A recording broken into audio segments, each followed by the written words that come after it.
Ladies and gentlemen, welcome to the Artist Box with our feature artist, Kezia The Poet. Make some noise! I wish I could construct a skyscraper of speakers, with a top floor so far above us that once I reach it, I'm face to face with Apostle Peter. Mind you, this is no attempt at babble. No, my intent is much less laughable, much more palpable. It's past time to give our purpose a platform worth more than your titles, careers, income, and what you put back for. Power to project has been invested in us to show what can fulfill what the world lacks for, and then display it. Without bias or being jaded, without expectation of being rewarded after being spectated. That ain't it. This work is greater. The aspect of this facet of life has been faded, cast aside and downplayed, wheelbarrowed into the shadows because they couldn't quite explain it. And to many, it's unexplainable. But to no one, it's unattainable. Dictionaries attempt to define it, but its dimensions extend so far beyond time that even space cannot confine it. And so I'm climbing atop these speakers to the nearest mic in hopes that your perceptions will shift. Not really abstract or just an idea, but for the sake of clarity, we'll just say it. And so it flung Earth into space. Polka-dotted a black sky with moon and stars, brightness that will glorify its source when rooms of humans fall silent. It inhaled void and exhaled galaxies, solar systems and heavenly bodies without fallacy. It called forth life where none could be found. It constructed nature's most intricate machine simply by its power and the ground. It still maintains the power to confound. It does not contradict, but can flip your downside up and you're upside down. It takes hold of impossibilities and makes them so. When the dust has settled, it winds winds and makes them blow.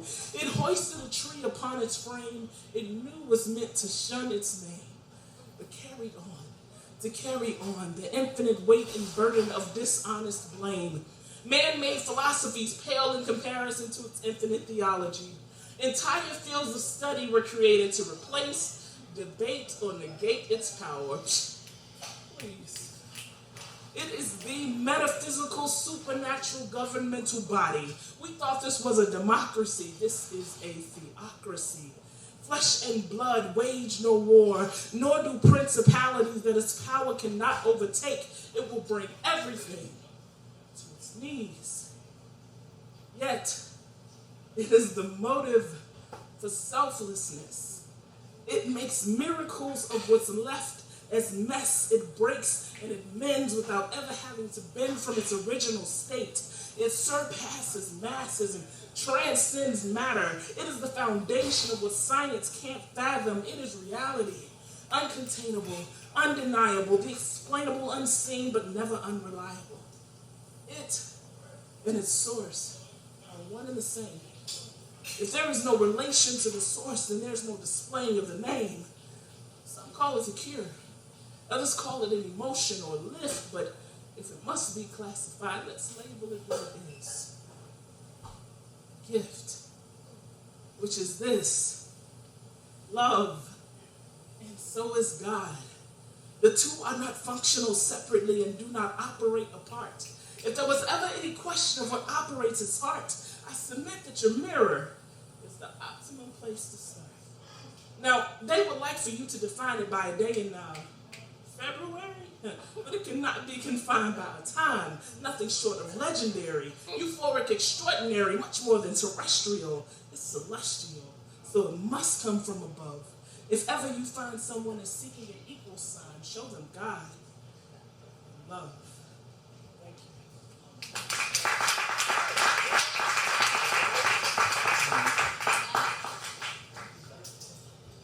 So, I'm from Memphis, Tennessee. I call Memphis the buckle of the Bible Belt, all right? The church that I grew up in, there were 16 churches on this street, and they never fellowship. Like, wait. Same God, 15 different churches. Y'all don't talk. Right. All right. Okay. That's fine. All right. But being from that part of the South, I guess it's considered the deep South. Being from that part of the South, colorism is a thing. Light skin versus dark skin and all that foolishness. As if we can wake up tomorrow morning a different shade of brown, or wake up tomorrow morning a little bit more peach, whatever. But if you're not affirmed in how God fearfully and wonderfully made you, then what you hear from adults and children can absolutely attach to you and become a part of you and be something that you identify with. So I was that little chocolate 7-year-old girl with big eyes, a big forehead, and no self-esteem. And it wasn't until I was a full-grown adult that I was able to encourage myself and say something positive to myself for the first time. I looked in the mirror and I'm like, you know what? You're kind of cute. But that was the first compliment I'd ever paid myself. A grown woman. As soon as I paid that compliment to myself, look at Jesus. Wrote a poem, all right? So this poem is called Skin You Grace.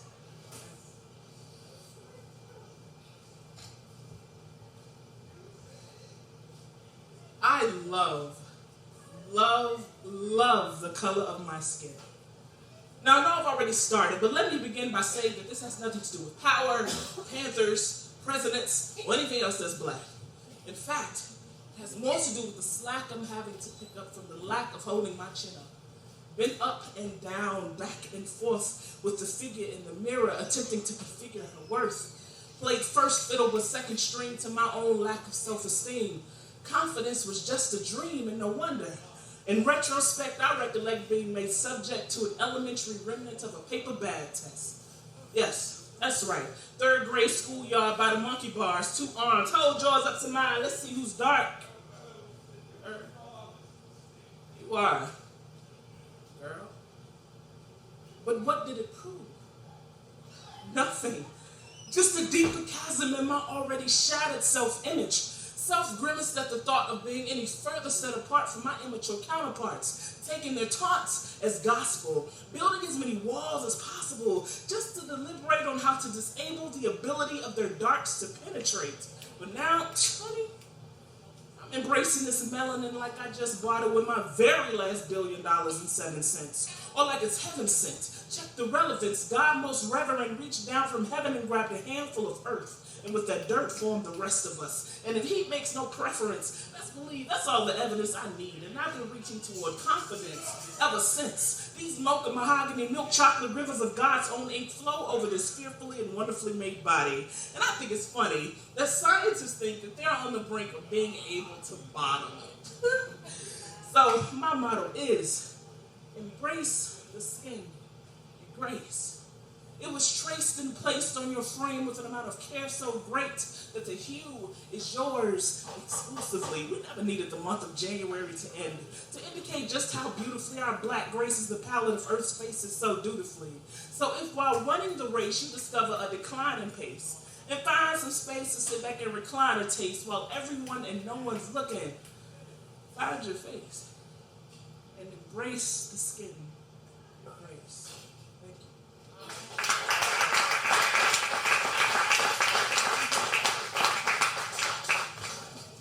So, I think Jesus just wired me to be a servant. I think I'm just wired there. I'm saying it as if no one else is, right? I think I'm wired to be a servant, but I feel like he puts me in the trenches, though.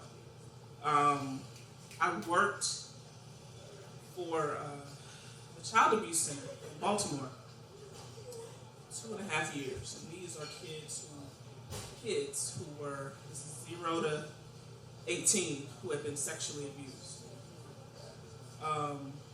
So every time a child came in there, you knew why. You knew they were in the middle of their court case. The court case would probably get thrown out. They didn't have the money to afford an attorney. It's all the red tape that happens in cases like that.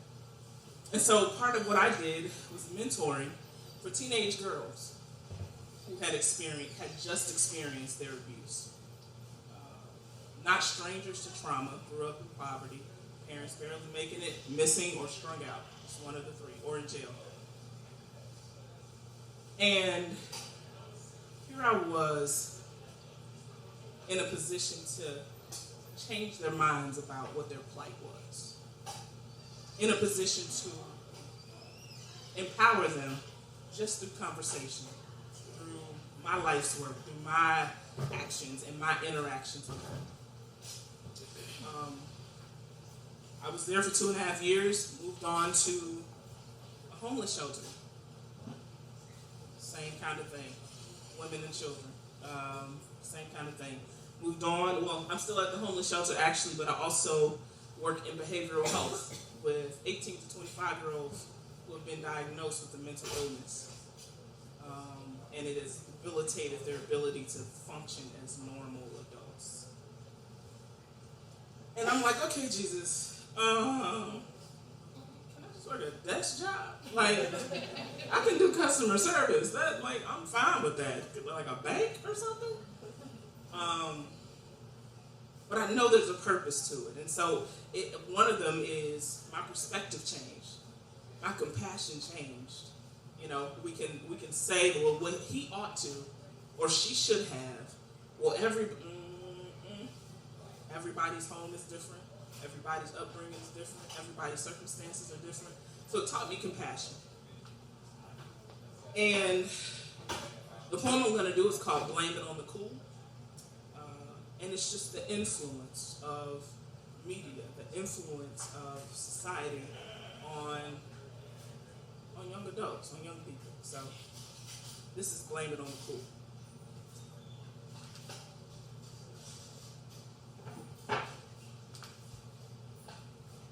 Glasses, check. Gear, check. Flyer sneakers copied what's left of his check, check. Unhappy with just happy. Status based on second glances. Broken necks mean more than that. Impressed. Can't take any chances. This is his high. So you might catch him flexing while he's floating. Cloud 9. His guys call him fly and he loves it. He catches the girl's eyes, no greater feeling he can find above it. A love for life and what it brings is such a foreign concept.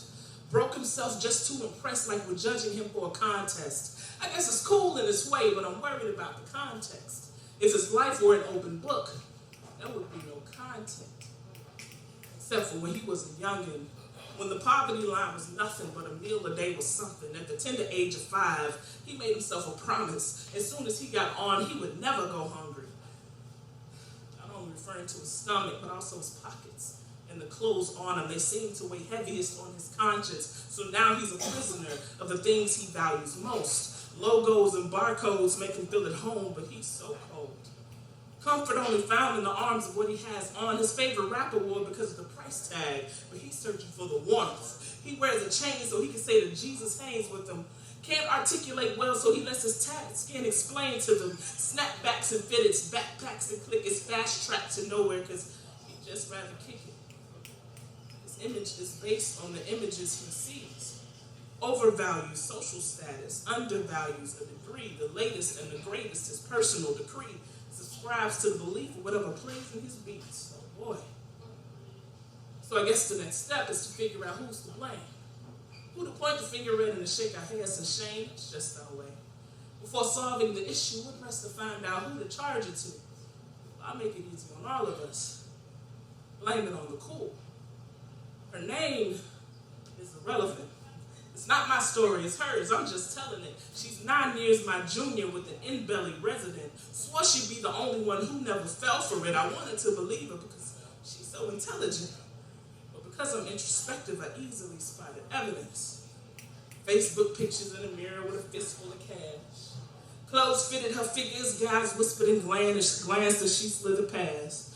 Boyfriend after boo thing, nothing ever seemed to last. Till I noticed her rub her neck and inquired about the gash.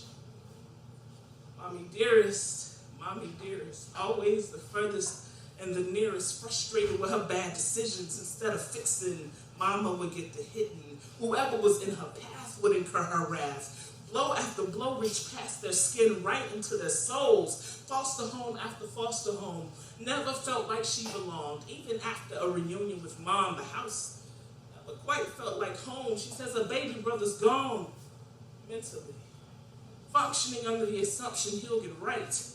Eventually, she believes he is her responsibility. But how can a child raise a child? Realistically, that means baby plus baby plus baby makes 3. So in order to keep up appearances and maybe feel significant, they do what everyone else does. Act like life's magnificent. It's pitiful. To see their attempts to trudge along, do we help? Nah. Just sit and judge them all. That's unfair. So I guess the next step is to figure out who's to blame, who to point the finger at and to shake our heads in shame. That's just our way. For solving the issue, we're pressed to find out who to charge it to. I'll make it easy on all of us. Blame it on the cool. Well, explain the cool, Kezia. Gladly. The cool is a concept that equates the notion of having to the indication that an individual is happy. It is the mask of satisfaction that popularity wears, pressing issues deeper within and attempts to replace them with the need to fit in. It appears like the enemy, tearing away from identity, blinding their eyes to what may have been sown into the very vessel that was sent forth to fulfill some needs. It snatches souls from purpose. It whispers to them, "You're worthless. Unless you do what we do, watch what we make, and buy what we say." Purchased. They formulated an answer, and it's cancer, eating away at insides until the outside is held ransom, captive, voluntary retention. When we start bending, we start blending. So I'm rendering these words to decry the deifying of media and society, pretending it has all the answers while transforming us into a dying breed, following like a flock of sheep, but we're being led by wolves who have effectively and cleverly disguised themselves as the cool. Thank you.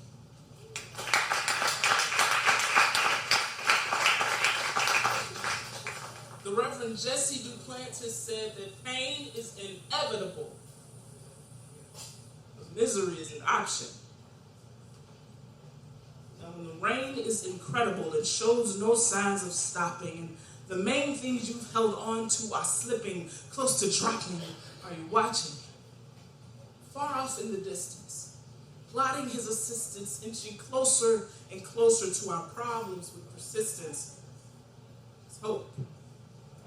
Just hope? Yes. Hope. Funny how such a short word can lengthen the strength of a rope. The same one we wrapped around our sanity and attempted to choke the life out of, just to function day after day. We pray and pray away darkness in hopes that God will shine his light now, because sinking is for ships, not for those of us who are equipped with the same power that raised Jesus Christ. Now what? Hope. Take joy in it. Bind up your soul with it. Ignore your doubts. Control your fears. Clog up your ears with it. So much so that when anybody, the enemy included, tries to dissent your cheer, you ain't hearing it. Hope brings a peace that makes no sense. Human understanding just can't comprehend. Why is she so calm and she can't pay the rent? Hope is the groundwork of faith. If we're worried, it's unspent. The Lord himself takes pleasure in those that hope. Blessed are we considered when we continue to cope, aware that our despair is merely temporary, interim. Until it is into our troubles, the Lord enters in, making mountains of our valleys, plain paths of our alleys, dressing wounds from the battle, and adding another victory to the tally. It is a benefit to the believer to be well girded in hope, surrounded and grounded with no fear of slopes, for it is in us. A non-believer may catch a glimpse of the way, see the fire within, and inquire of them. How? Well, it is night, and you see day. May the testimony of our hope supersede our own humanity. Break up fallow ground that has settled down and not give way to vanity. May we effectively communicate the glory of hope with our voice and in the same breath convey the glory and hope in our source. Thank you.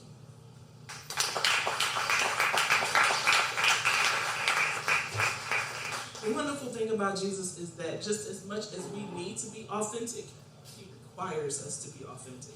So he's not going to let me write a poem about forgiveness and knowing if I could go dig my dad's grave up, I would be hitting him over the head with a shovel.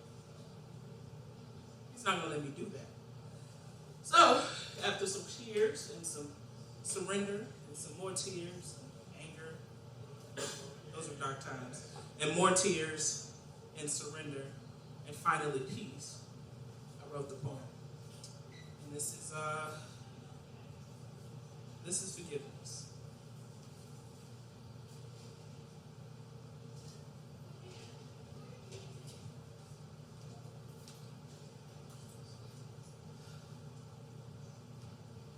I should have written this a long time ago.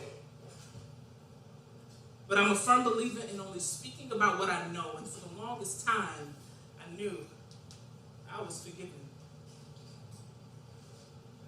But never took the time to learn how to forgive. Pain is fleeting, inflicting its affliction during a chance meeting of emotion, reaction, and circumstance. Slightly slows the beating of speeding hearts for a few. Wish they were more forgettable moments. But the resilience of the human spirit is on it, constructed with an ample dose of move on next. Yes. Hurt, however,